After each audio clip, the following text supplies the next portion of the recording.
Welcome back to the deep dive. We're working through the 14 steps to refining our mind for joyful living. We've done the first three, and today it's all about step 4. This one's key: preparation for meditation.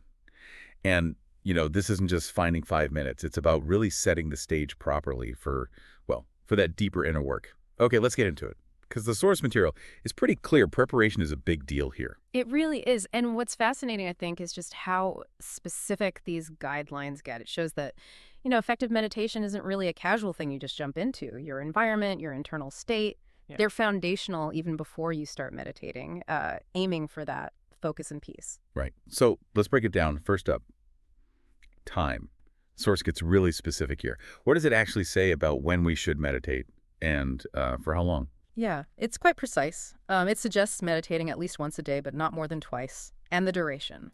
Around 20 minutes is the baseline, though you can definitely extend that maybe up to an hour if you feel ready. Now, timing. Early morning, dawn, dusk, those are mentioned as ideal. But the absolute key, consistency. The source really hammers this home. Sit at the exact same time every single day. Keep that up for, say, 3 months or more, skipping a day here or there. Okay, but gaps of a week or longer, that's a no-go according to this. Okay, same time every day. What's the thinking behind that? Why is that routine aspect so vital?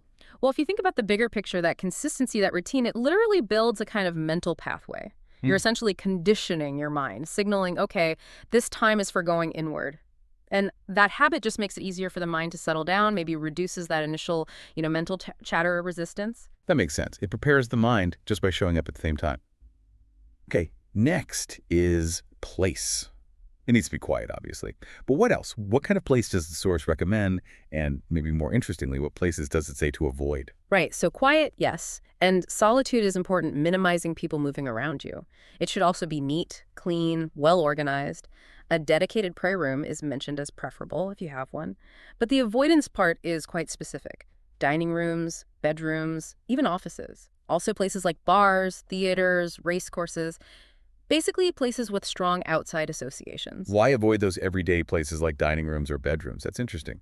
It really is, and it raises that key question, why? It's all about minimizing those mental associations. Think about it. Those places carry echoes of eating, sleeping, working, entertainment, strong mental triggers.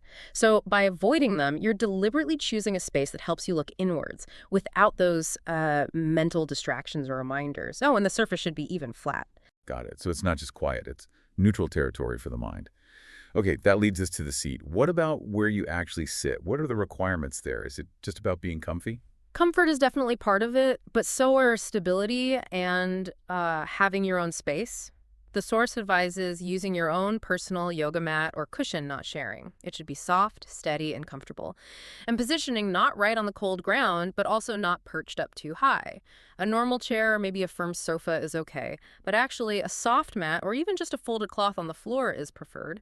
See, a steady, comfy seat means your body isn't demanding attention. No aches, no need to fidget. It frees up your mental energy to focus inward. Creates that physical stillness to support mental stillness. Yeah. Makes sense. Okay, you got your seat. What about position? How should you actually sit? Always sit down. That's clear. No standing, no lying down. And the posture itself needs to be steady, comfortable.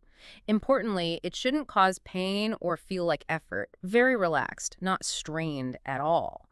And here's another fascinating detail. The eyes, half closed, as if you were gently looking towards the tip of your nose. Half closed, looking at the tip of the nose. Why so specific? It's a subtle thing, but powerful. It reduces the external visual input without completely shutting down your awareness, which might make you drowsy. It sort of gently guides your focus inwards, discouraging the eyes and therefore the mind from wandering around the room. Wow, okay. The level of detail is quite something. All right, last one, composure. This sounds like the mental side of preparation. What's the advice here? Yes, this is absolutely crucial, maybe the most important mental step before you even begin. Be open-minded is the first thing, and critically have zero expectations about what will happen. But the core of it is this concept the source calls disowning port. Port stands for possessions, obligations, relationships, and transactions. For those 20 minutes, you have to completely let go of all of that. Basically decide, the world can manage without me for the next 20 minutes. And close off your senses as much as you can. Just be present internally. Disowning port. Deciding the world can do without you. That feels quite radical, even for just 20 minutes. What's the deeper purpose? If we really connect it to the bigger picture, that act of disowning port is, well, It's the heart of the mental prep. It's about consciously creating a temporary detachment, a break from all the external stuff, worries, plans, attachments that usually fills our headspace. By releasing them, even briefly, you create this internal sanctuary. It allows for a kind of surrender, enabling that true, undistracted mental peace you're aiming for in meditation. It's a deliberate choice. A powerful choice indeed. Okay, so wrapping up step 4, those 5 areas of preparation: time, place, seat, position, and that crucial mental composure. It's clear these aren't just nice to haves, they're really presented as foundational for the whole practice. Absolutely, which perhaps leaves you with an important question to reflect on. How might dedicating just 20 minutes each day, prepared in this very specific, careful way, how might that undisturbed inner journey truly start to reshape your experience of joyful living? That's definitely something to think about. Thank you for joining us for this deep dive into meditation preparation. We hope these insights are helpful on your own path.